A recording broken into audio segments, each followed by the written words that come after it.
빛의 마술사, 바로크 시대의 거장. 렘브란트를 수식하는 화려한 수사들의 이면에는 그의 막장 같은 사생활이 숨어 있습니다. 당시는 귀족사회로 일반 평민이었던 렘브란트는 화가로서 가진 재능은 뛰어났지만 신분의 장벽 앞에 성공이 가로막혀 있었습니다. 신분은 낮았지만 성공을 향한 욕망이 가득했던 렘브란트는 기어코 성공한 화가의 자리에 오르게 됩니다. 과연 욕망의 남자 렘브란트가 성공을 위해 선택했던 방식은 무엇이었을까요? 렘브란트는 제분업자인 아버지와 빵집 딸이었던 어머니 사이에서 9남매 중 막내로 태어나 사랑을 독차지하며 성장했습니다. 그래서인지 렘브란트의 진학은 모두 부모님이 결정하였는데 그는 부모님의 바람에 따라 라틴어 학교에 입학하였고 이후 대학까지 진학하였습니다. 하지만 그의 마음은 늘 그림에 쏠려 있었습니다.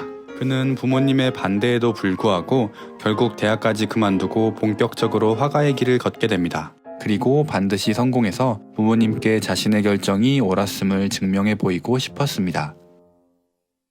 렘브란트는 가지고 있던 재능이 뛰어나 화가로서 순탄하게 입지를 쌓아갔지만 빠르게 성공하고 싶었던 그는 부유층과 왕실의 그림을 의뢰받아야 한다고 생각했습니다. 그러나 렘브란트는 출신이 평범했고 귀족과의 특별한 왕래도 없었기 때문에 방법을 생각해내야만 했습니다.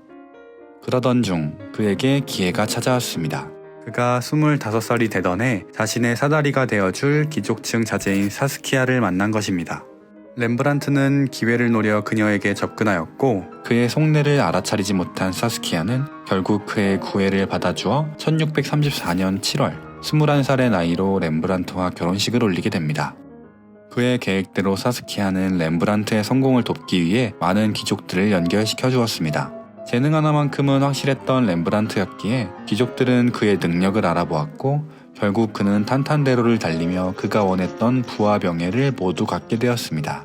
그러나 욕망이 과해서였을까요? 그의 사치는 도를 넘어섰고 작품의 소재로 활용한다는 명목으로 세계 각국의 희귀한 소품들을 닥치는 대로 구매하는 등 그의 낭비벽은 자신의 수익을 넘어서고 말았습니다. 평소 연약했던 사스키아는 점점 본색을 드러내는 남편의 모습에 속이 타들어갔습니다. 그리고 가엾은 그녀에게 신은 너무도 가혹했습니다. 그녀는 4번의 임신과 출산을 통해 몸은 더욱 쇠약해져갔고 남편의 연이은 외도 속에서 막내 아들을 제외한 모든 아이들이 몇 개월 만에 세상을 떠나 기나긴 고통의 시간들을 홀로 견뎌야만 했습니다.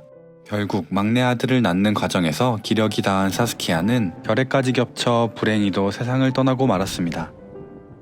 그러나 사스키아는 죽기 전 하나의 유언을 남겼습니다. 마지막 핏줄인 막내 아들을 망나니 남편 렘브란트에게서 보호하기 위해서였습니다. 아들 티투스를 유산 상속인으로 하되 남편 렘브란트가 재혼을 하지 않는다는 조건하에 유산 사용권을 렘브란트에게 허가한다. 렘브란트의 외도 사실을 알고 있었던 그녀는 자신이 죽고 나면 렘브란트가 재혼한 뒤에 아들 티투스에게 소홀할 것을 걱정해 아들을 위해 유산을 지킬 수 있는 마지막 장치로 유언을 남긴 것이었습니다.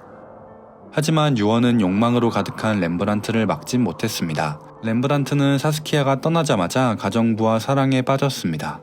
유언의 빈틈을 이용해 결혼은 하지 않은 채로 만남을 이어갔고 자신이 결혼할 수 없는 처지임을 숨긴 채 가정부에게 결혼까지 약속하였습니다.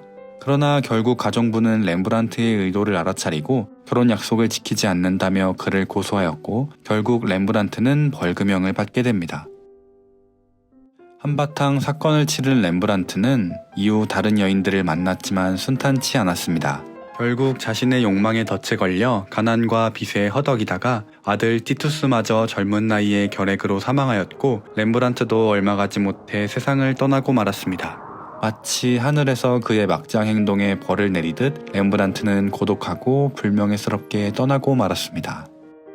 하지만 렘브란트의 방탕한 사생활에도 불구하고 그의 작품들은 후에 재평가되어 높은 예술적 가치를 지닌 작품으로 평가받고 있습니다.